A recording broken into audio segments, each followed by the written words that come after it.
And I feel like I haven't saturated my love life in prayer like I should. Like, I think sometimes when you get to a level when you've been waiting for a thing for so long, you get tired of praying about it. Yo, party people, it's Ashley of SingleWomanChronicles.com, where being single is a beautiful choice rather than a miserable circumstance. And guys, I am officially halfway to 40. Okay, this is not a game. This is not a test. I am 35 years old, which means 35.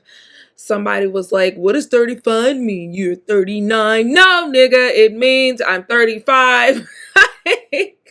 Like, what rock are you sleeping under? Sorry to this man. He probably just didn't know the lingo, but at the same time, don't accuse me of being 39 when I am only 35. Don't play those reindeer games with me. Anywho, I only say that this is not to disrespect any 39-year-olds in the room. Just don't add years to my life is what I'm saying. Anywho, I just came back from Jamaica. As you can see, I am about 2 to 3 shades darker. The tan was tanning. I am itchy because I got bit up by everything. It might have been the sun. Then 35 already came in like a wrecking ball, y'all. Why did I start my cycle on the 5th day of the trip? Mind you, I've already had a cycle this month. So 2 weeks ago, I had a cycle and I had another one on the way back. And I was just in such disbelief. So this is my rant. I often do my birthday rants, and this is just what's going on. So first I want to talk about my weight loss journey.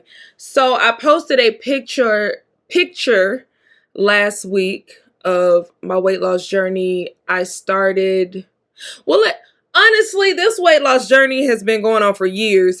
For anyone who has been on their weight loss journey for years, do not feel bad, because baby, your weight loss journey can take years until you realize that it is not a weight loss journey. This is a lifestyle, and this is just life. And sometimes you got to dust it off and you got to try again. And that's exactly what was going on. So let me just start off by saying this. I don't have good genes when it comes to weight. And I know that. Some people have great genes when it comes to weight. I'm going to name a few celebrities who do. Tiana Taylor. Tiana Taylor could eat anything she wants and wake up and still look amazing. Now, she is naturally tiny, but she does work out, I believe. So it adds to how beautiful she already is. But she has great genes is what I'm saying. Megan Good. She admitted to being skinny fat, which meant that she was just naturally the size that she was. And there was really nothing she was doing to remain that size. But when she started to work out, she just felt better. Good genes. Who else got good genes? People like Zendaya. Good genes. Good weight genes. Just naturally slim. These are people who, you know, their parents probably are slimmer naturally. They just don't have that family gene of like gaining weight.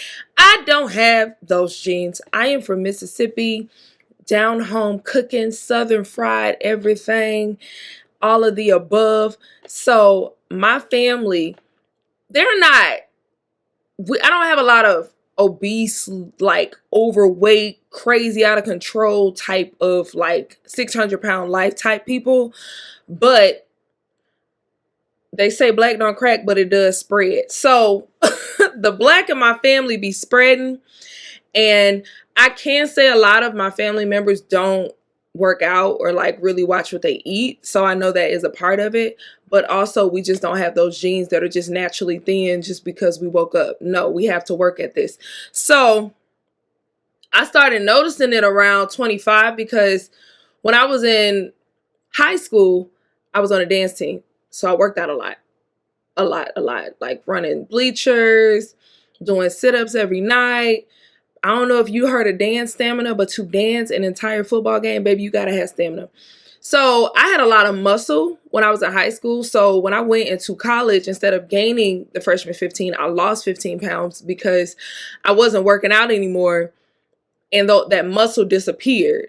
But I was still good. I still had a flat stomach. You know, it's something about women. I don't know about y'all, but I measure how good I look by how big or small my stomach is. So I was like, I'm good. I'm good until 25 happened. 25 happened overnight. I literally woke up with a stomach. That's the story I'm sticking to. I was really just eating them Little Debbie snack cakes and just eating crazy, and that metabolism stopped metabolizing. And one of my coworkers poked me in the stomach and said, hoo hoo. And that is the first time I ever got a trainer in my life, because you're not finna hoo hoo with me. No, you're not. So that's when my weight loss journey began, honestly. So at 25, I got a trainer. I started looking really good. And then I ended up in a unhealthy relationship, fell off, gained weight again. Then I lost it all again in 2017. So in 2017, so I've always been thick. So I've never been like, in juniors, I went probably from like a size 0 to a size 11 overnight. Like, I don't know what happened, but I'm hippie and I have a butt. So that kind of happened. So my adult life, I had kind of been between like 160, 175. I'm also tall. I'm 5'9". So in 2016, I got up to like 210, which had been like the most I had ever been. And I just felt really uncomfortable. And so in 2017, I dropped 20 and I went back down to like 190. I would go between 185, 190, and I started doing CrossFit. I was doing CrossFit crazy. It was great. Now, if you've ever done CrossFit, you have to understand that you will die every single day. And when I say die, I mean like you are exerting every piece. You're giving 100% every time you go in that gym. Now, if you are a person that works out, you understand that some days when you're working out, you just ain't feeling it. So you probably adjust your workout, or you adjust how fast you're going by how you feel that day. You're still putting in the work, but you're just kind of cutting yourself some slack. In CrossFit, you cannot do that. You got to be at your 1,000 every single day. And so I did that for 2 years, and I just kind of got tired of just that level. And also I was going into my 30s by then, and I'm like, bro, ain't nobody got time to be dying every single day at the gym. So let me do something else. So I fell off, and then I fell into a depression in 2019. And then I was kind of teetering between, like, so I gained the weight back. So I went from like 185 to like 205, then 210. And then 1 week I woke up at 225, and I was like, where did life happen, and what happened to me, and why is this happening to me? And so then I got back down to like 215. So it's always been like this up and down, up and down. So in 2022, I got up to 234. What was crazy about that was I was obviously delusional in the mirror, because I did not realize how big I had gotten until I started looking at pictures. And I'm like, my friends are not my friends, because y'all not telling me that I look like a whale. Like, I look like a whale in these pictures and nobody's telling me. That's insane. So I was stuck at 234 for like over a year. Like, I was doing everything to try to get that weight off me. I didn't know what to do. So I'm being long-winded, but this is my rant. So y'all keep listening. This is going to help somebody if you are over 30 and you are a woman and you are struggling to lose weight. I had to switch my strategy. So I was so used to going to the gym 3-4 times a week, being on like going only 30 to 45 minutes, doing like some HIIT workout, and then going home, and being cut back on my diet, but still cheating a lot, like still having a lot of cheat meals, still drinking and stuff on the weekend, and still being able to lose weight. But what I realized was I had to completely shift everything in my diet and increase the amount I was working out and the level that I was working out. Because a lot of people, when they saw my pictures, kept asking me like, what's your secret? It's not necessarily a secret. You just got to be more disciplined. And the amount of work you think you got to do to lose that weight, you going to have to do it. Unless you want to go under the knife. But the good thing about it is you do get used to it pretty quickly. You just got to be consistent. So in 2023, I had lost the weight. I lost like 10. So I got down back into 220. But I kept going like up and down. And I told myself by 35, I need to get back into the teens. I need to get back into, even if I just get 219. I hadn't been in the teens since like 2020. So I was determined because I'm like, I'm 35. I don't have any kids. I know after 35, they say it's even harder to lose weight. So I really got to hone in and just really get it, right? So I realized the strategy. It took me a year to realize how my body lose weight. So sometimes it may take you a little longer to realize, like, how did your body lose weight? So what I started to do was more greens. So I started to intake more greens, more kale, more broccoli, zucchini. Like, I have my specific greens that I like. So in the morning, I have a green smoothie with kale in it and protein. That's my one green. The second, I'll have whatever for lunch. I'll have a carb and I'll have a green. And then for dinner, I'm probably just going to have a protein and a green. So, and then as far as like snacking, I'm a junk food junkie. I started calorie counting. So one thing that I noticed was how much creamer I was drinking really was affecting me. So I had to get a zero calorie, well, it's a lower calorie creamer. It's sugar free. I cut back on sugar. I stopped eating like Snicker bars and chocolate covered almonds and so forth snack. Instead, I'm having granola parfait, or I'm having a sugar substitute like an Enlightened cookie, or there are these ice cream bars that are like dark chocolate and they're yogurt instead of ice cream, and it's only 160 calories. So I had gotten really strict. And a great thing about it is, the easiest way for weight loss is to plan your meals. So you are planning you're telling yourself, this is what I eat today. I cannot eat any more. I won't eat any less. This is what I'm eating today. And you do that every single day. So that's one thing that I did, because 90% of this is diet, honey. It is diet. It is diet, okay? And then because when you get older, your metabolism disrespects you so much, you just have to do more, unfortunately. So if you're used to going to the gym, because I used to go to the gym and lose weight in 2 weeks. Now I can't do that. I don't see results until like 4 weeks in.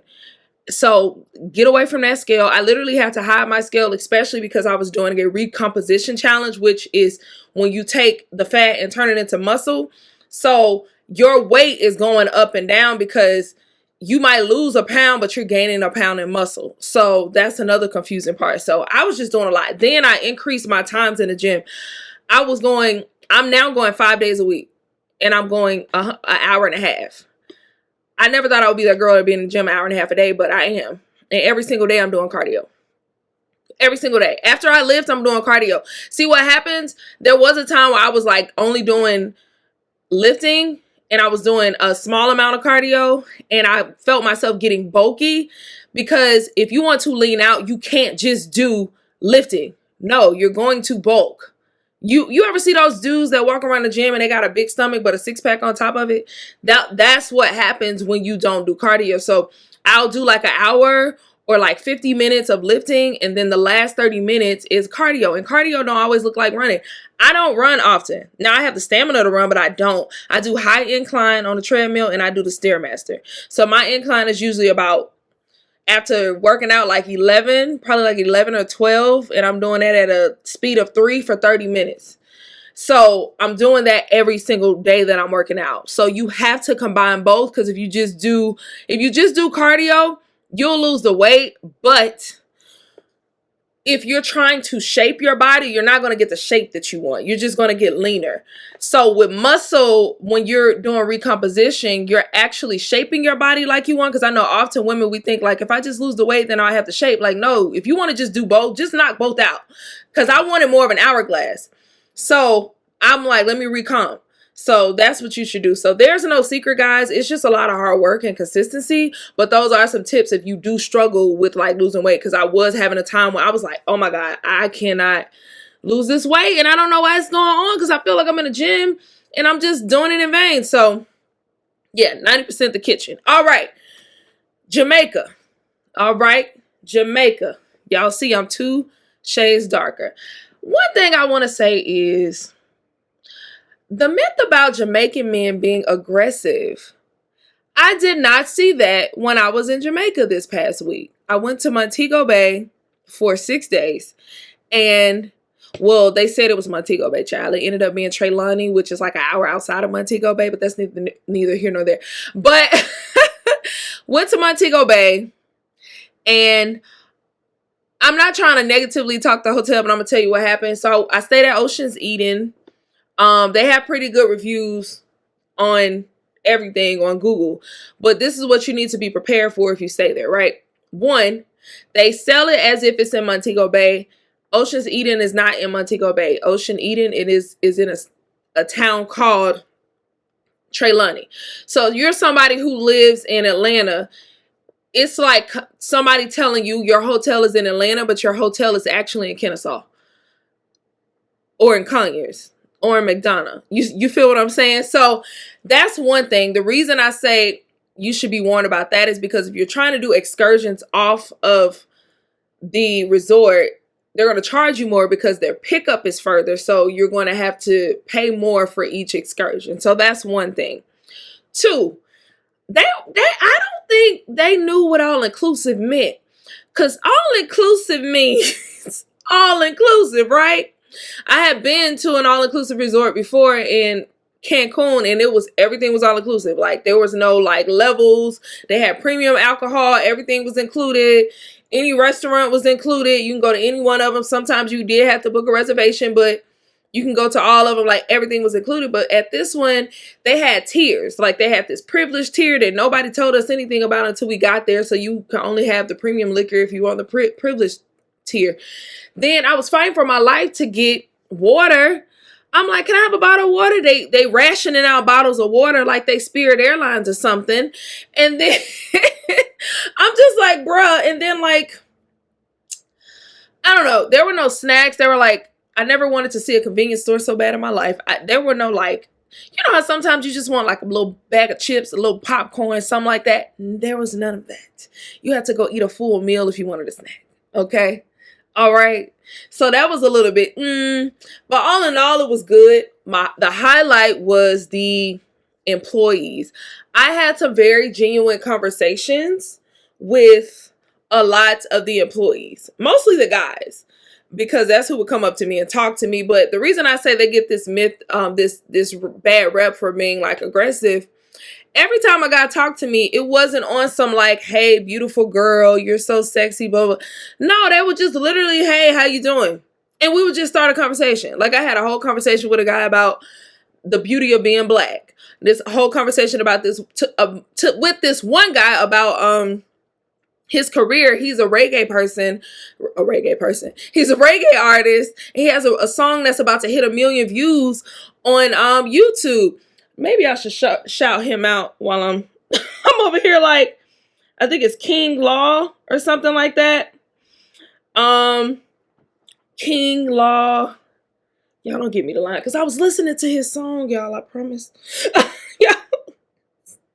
Let me go to my search bar. That's it. Mario King Law is the name of his song. And his name is Mario King Law. Bro, that 35 is really getting to me. Y'all see it? Y'all see it happening?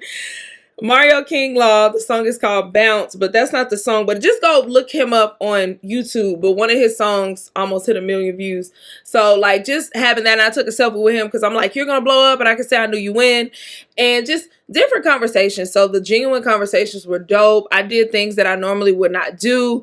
One of them being going into the ocean at night. I did the Illuminous, which is the water that glows at night. So I did that at night, watched the sunset on the boat at night. God favored us because we were on a girls trip and it was supposed to be a group of people on the boat with us, but they got on another boat. So we actually had the boat to ourselves for general admission price.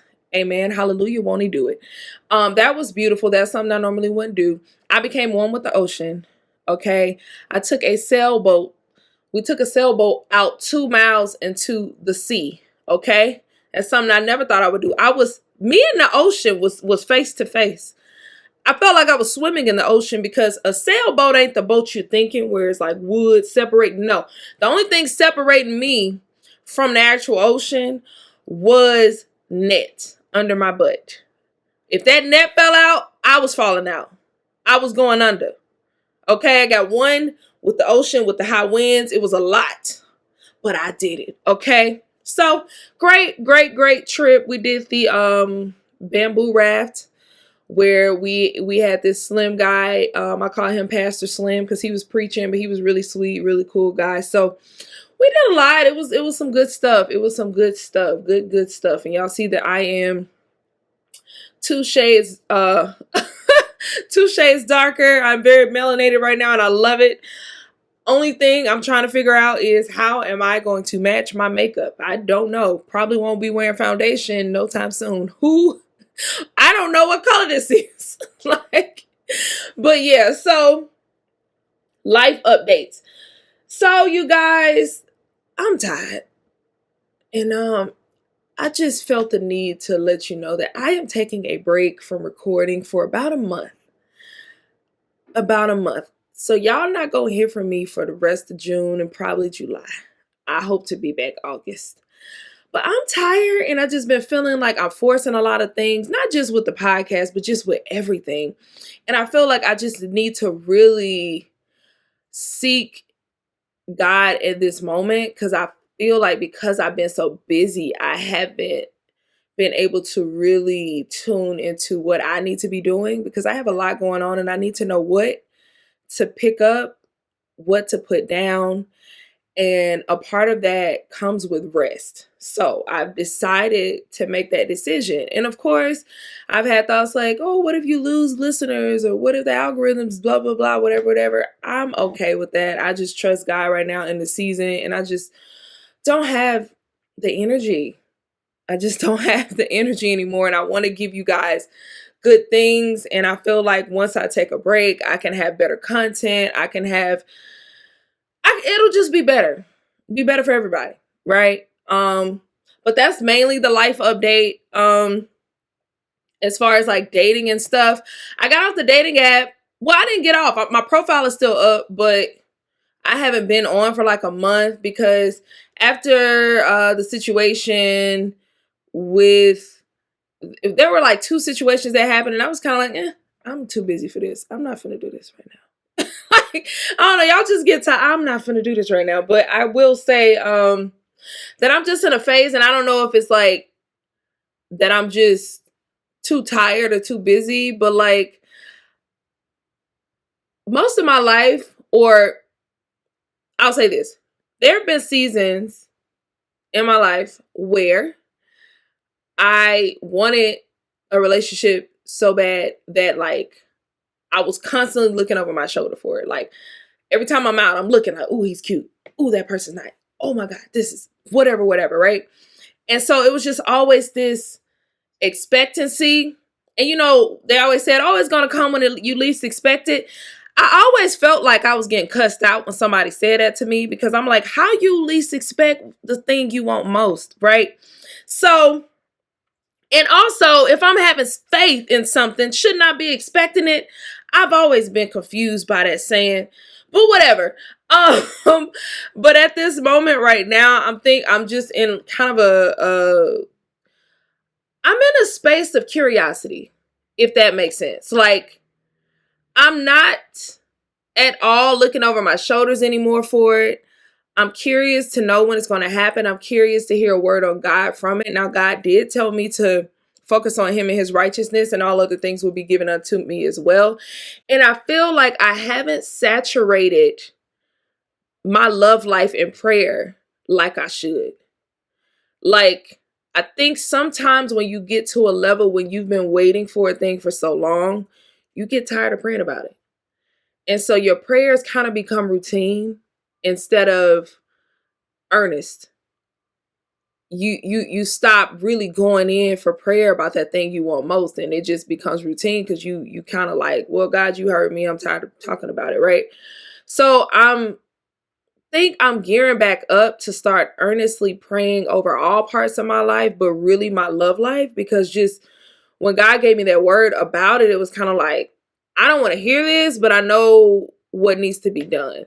I need to be earnestly praying about my love life instead of earnestly seeking a man out here just out and about. So I've noticed my spirit has shifted from a place of anxiety, constantly looking over my shoulders, wondering when it's going to happen, to a place of curiosity. Like, let me just experience things right now. Let me just really lean into God right now. because I really had to be honest with myself. Like, girl, were you actually waiting on God, or were you just waiting? Like, were you just waiting impatiently because you knew you had to wait, or were you really waiting in a space, in a heart posture of trust? And I was not waiting in a heart posture of trust. I was waiting in a heart posture of, this is making me sick. I'm tired of this. I'm annoyed. Low key got a hardened heart when it comes to this thing. So I'm going to wait because I got to wait, but I'm not waiting in trust or expectancy or in glee. No, I'm waiting because I ain't got no other choice. You know what I mean?